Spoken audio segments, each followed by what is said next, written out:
Hello, you guys, and welcome to the Women's Cave, and thank you for not trying to stop me. I'm not going to stop her. The last interview, she said, what was it?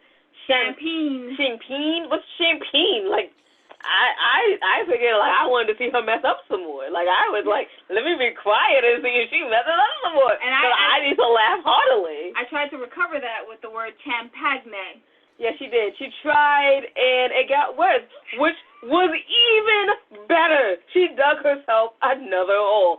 And I just sit over here and soaked it up like the good friend that I am. You don't stop the train wreck. You just let it keep going because you're a good friend. Way to go, girl. Look at that train wreck. Woo! You're doing it. I have nothing left to say about that. I'm great. And I went on. Yeah, you're a little girl, yes. All right. So we wrote a bunch of books, y'all. They're literary life guides with pop poetry. Absolutely. Literary life guides with pop poetry. And it's just so mean. I don't feel like saying it's Friday. I want to do it's 5 o'clock Please somewhere. Do it. No. Yes. Because I let you be a train wreck at the beginning of the show. Now it's my turn. Not to be a train wreck, but say it nicely. So we wrote the Anti-Thought series, and I thought divorce was bad with other life lessons, and I thought it was easy. One is available on Audible now, and one will be soon available on Audible, which we are super excited about. Go, Joe. She did a great job. Joe Sanders did a great job. And if you're thinking about buying the book, wait for the Audible. Yeah, so much better. So much better. Okay, and then the rest of the Anti-Thought series, and the Misfit Guys, a sassy way to leave crooked. That's what it is. See, I did it. See, train wreck.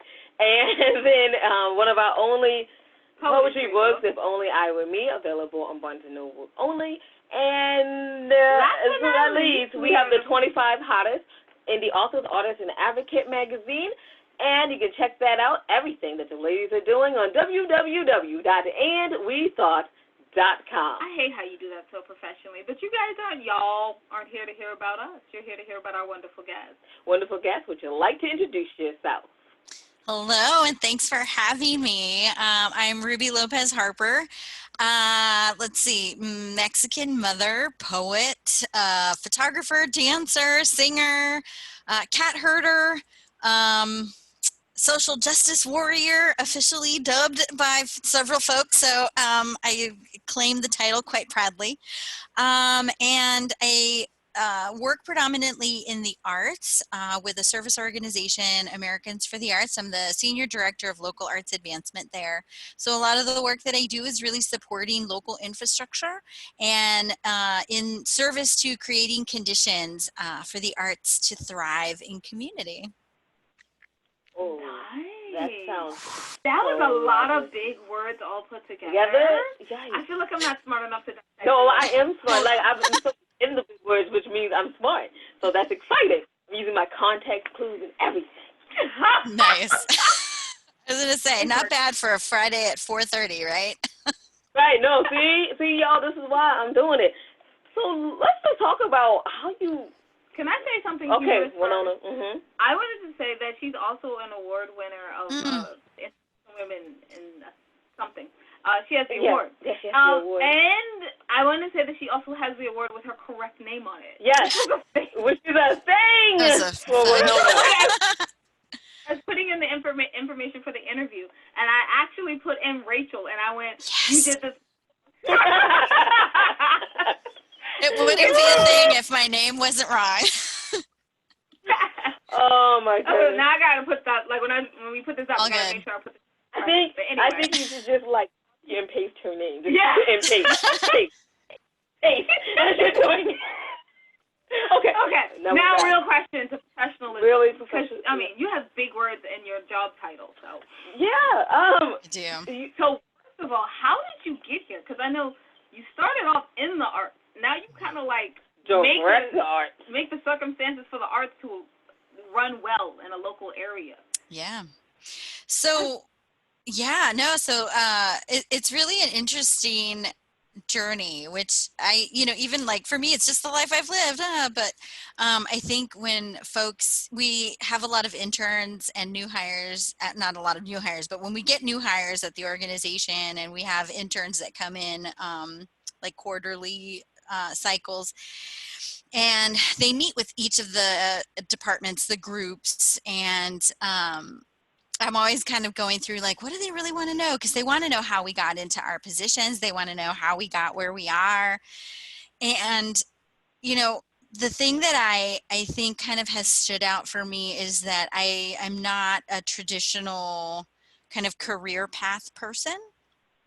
So when I graduated high school, I took a year off, mostly because I didn't really know what I wanted to do as far as like a 4-year degree. Did I want to go to college? Did I want to start my own dance studio? Did I want to do, like, I didn't know what I wanted to do. And I started taking classes at the community college thinking, okay, you know, I can at least get some kind of degree that'll help, like, at least pay the bills. And I went into accounting. Took me 6 years to get a 2-year degree just because I was working full time and paying most of my way. You know, my family supported as much as they could, but you know, I didn't grow up with a lot of means and a lot of, you know, exposure to the options, I think. But in all of that, I was taking dance, I was teaching dance. I grew up in a really rich cultural home. My mother sang a lot. My dad sang a lot. We danced a lot. Like, there was just, you know, you don't think about the way that the arts show up in your life until you kind of look back and go, wait, so not everybody gets together on Sunday with their family and sings and dances and eats great food? Like, what do you mean not everybody does that? How is that possible? And so for me, the path to where I've arrived was never planned. I have a predominantly corporate background, and in kind of like office administration, contract management, you know, very like, but the thing that kind of stayed consistent was a connection to the arts. And so even through a lot of my corporate jobs, I was volunteering in the arts, I was performing in the arts. At one point, I was the board president for a small community theater in Grove City, Ohio, and you know, was really involved in advocating and supporting around the state of Ohio. So just kind of utilizing a lot of the skills that I was learning in the corporate environment and applying them into kind of the parallel structures of, you know, the business of art. And in 2006, I had an opportunity to transition to the Greater Columbus Arts Council. It was really my first formal official job in the arts. And I was doing like part-time grants, part-time finance and admin, which is kind of where my jam was. But the grant stuff was interesting because it was contracts and payments and tracking things and reporting. And then I had an opportunity to transition in one direction or the other. I went with grants because I really found that something that geeked me was being able to find people or organizations that needed resources and connecting them to the resources that either the organization had or that I knew about because of my connections around the community.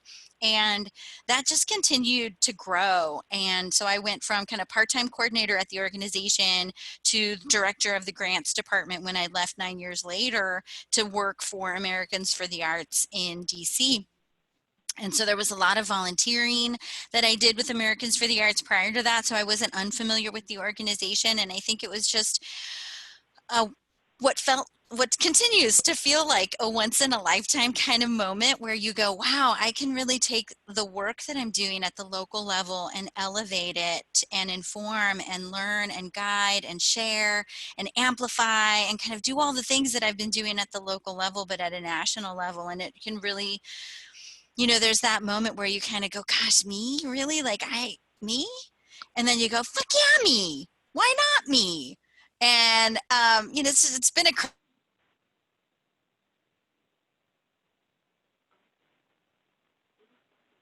education and program development.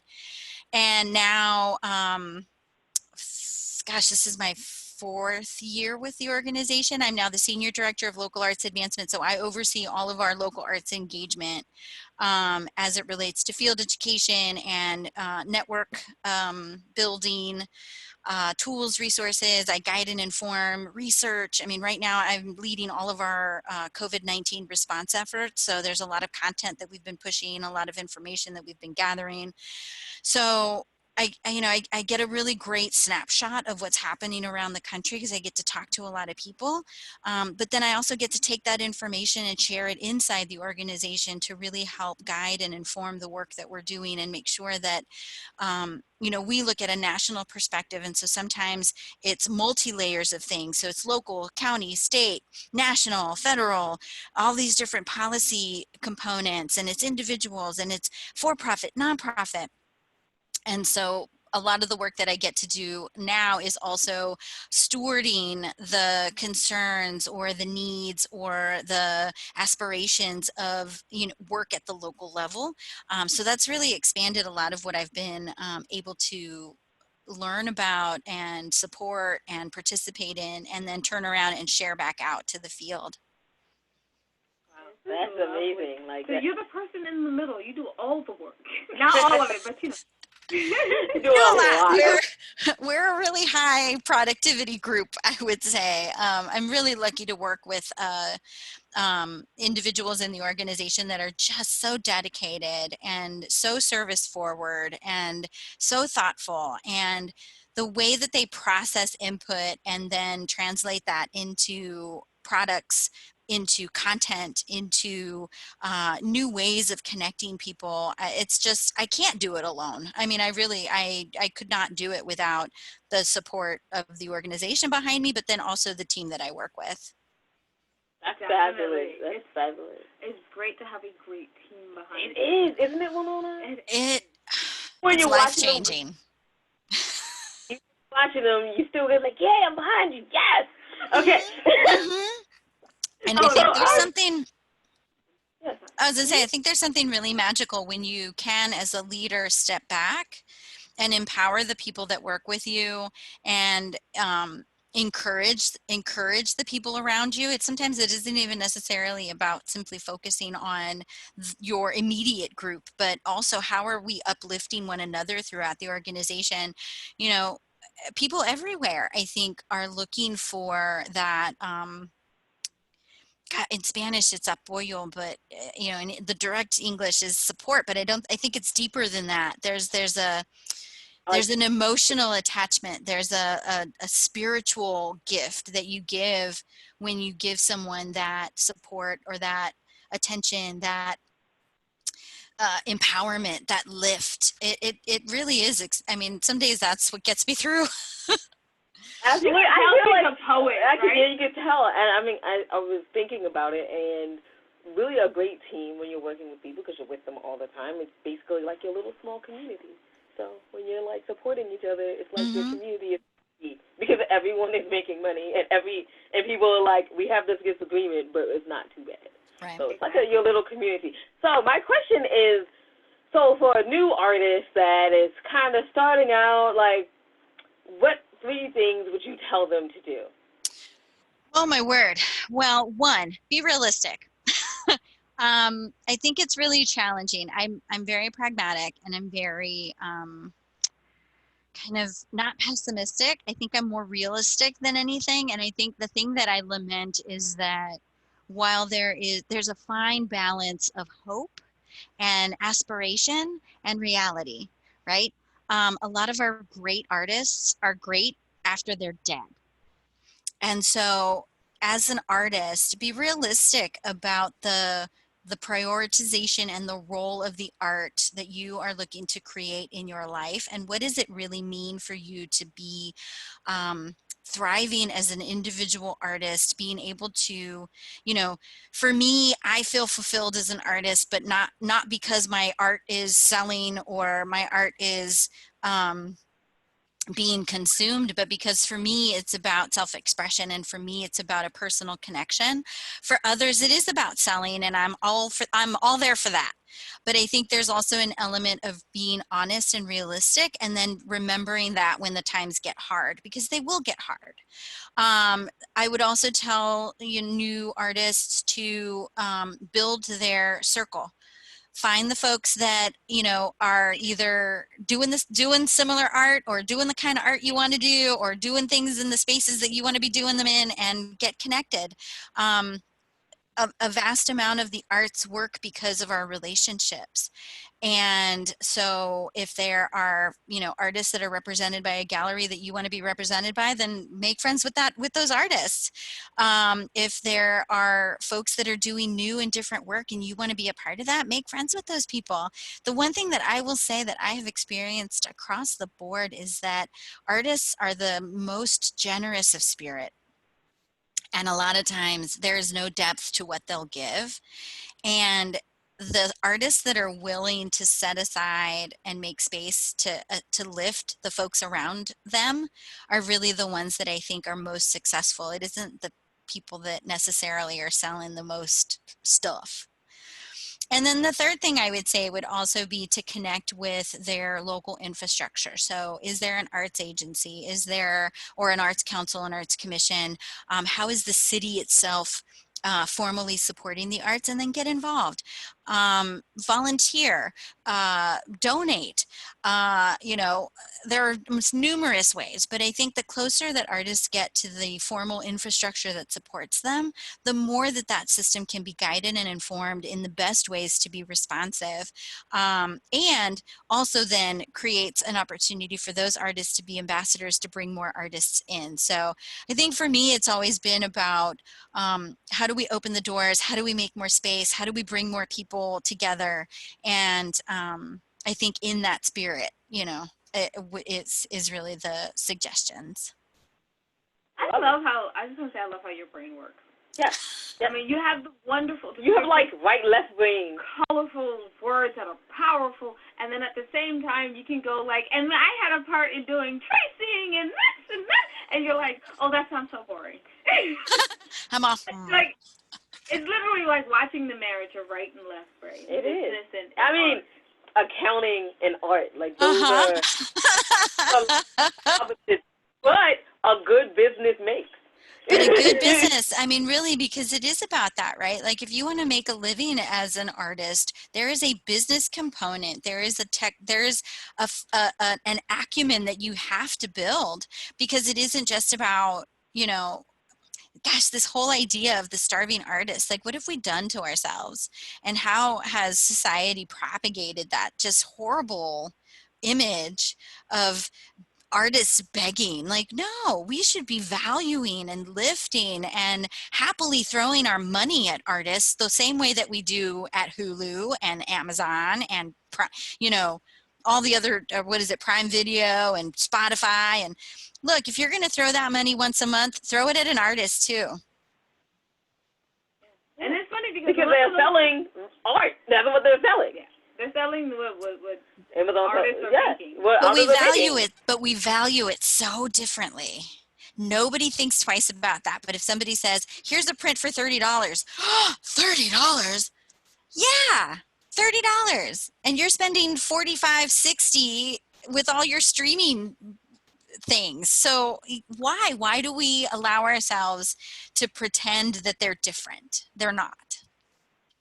And I love those earrings that you got today. Like, I don't think people know, but you got these really nice earrings. And I'm a friend on social media, I'm not going to lie. And I was like, I love those earrings. I got to go get those myself. I know, they're so gorgeous. And she was like, a local artist. And I was like, what? I didn't even know.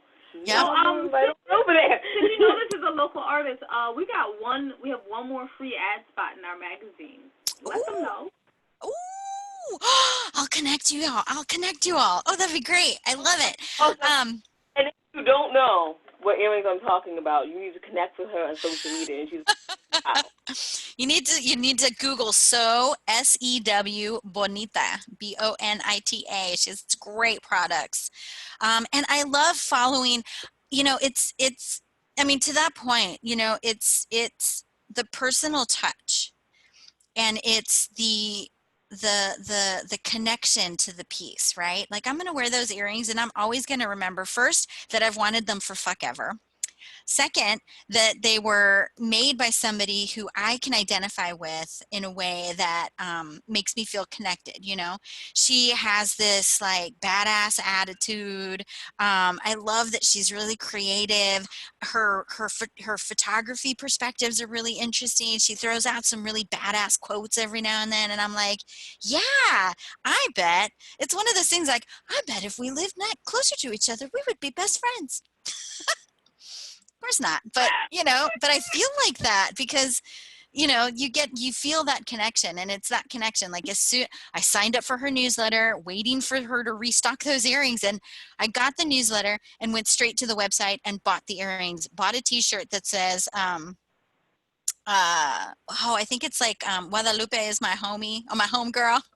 And it's the Virgen de Guadalupe. And I'm like, yes, that is exactly what I need right now. Absolutely. See, I love it. I love it so much. I have a question. We have to do the last question because we're over time. Know it. You know we have to. Oh, okay. I know. Take her name? No. You asked the first question. I did. So don't train wreck. Only I can call her that, though, because we're best friends. And so, right. I mean, there's a privilege in proximity, let me tell you. It's cool, but don't call her that. Don't do it.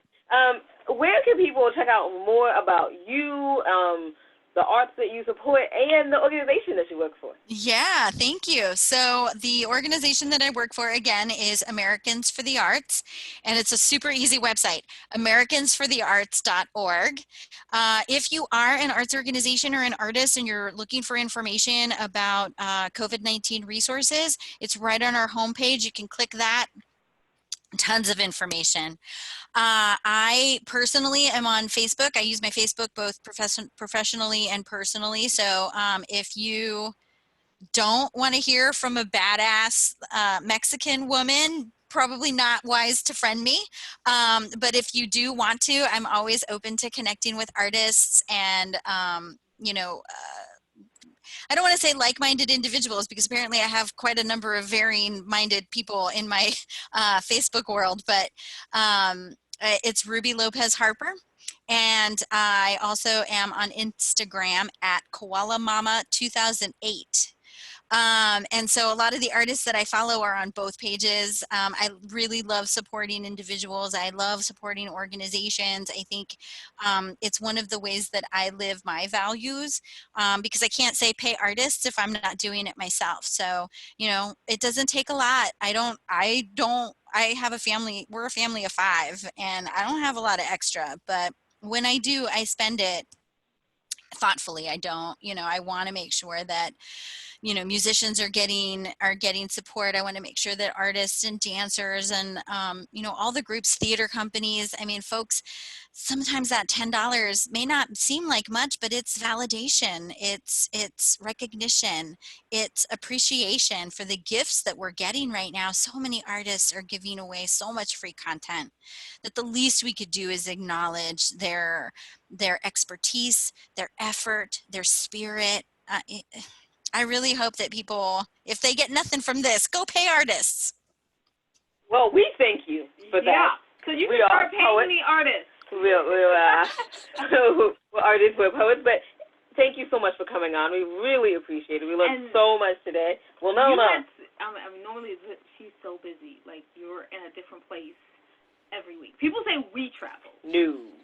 Well, friends, yeah. All of that's changing. Oh my word! But we do it over Zoom. This is how another way to stay connected. So thank you so much for having me.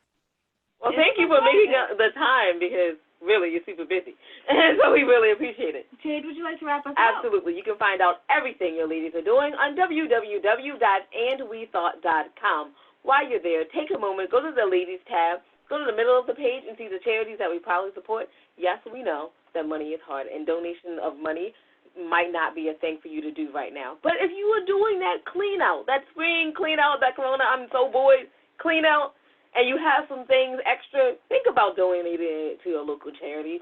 We thank you in advance, or just If you're a grant writer, you have some wisdom for them, donate that too. Oh my goodness, yeah. They need grant writers. Right. So if you wanna be able to donate that, you can donate that too. And we thank you in advance. It's a win-win situation. So thank you so much.